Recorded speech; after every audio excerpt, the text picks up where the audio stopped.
Hi, I'm Carrie Cokely. I'm the Vice President for Academic Affairs at Alfred State College, and I started in July of 2023. So I had a lot of fun in my first year. I did a program called Teach the Veep, where faculty could invite me to their classes.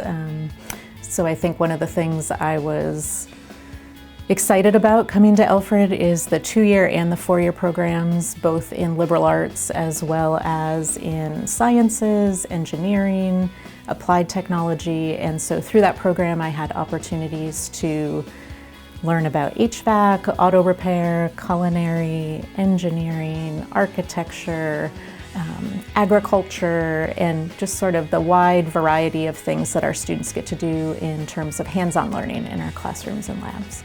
I think our faculty shine in the classroom, so I wanted to see them when they were at their best, doing what they love to do with our students. I also think my style is to kind of build relationships and be out there and learn by doing. So I like to be able to go into the labs and actually do what the students were doing and experience what they were experiencing in class. So when I was reading about the college, the strategic plan is prevalent on the website, and the 3 components are attract students, student success, and cultivating a caring community.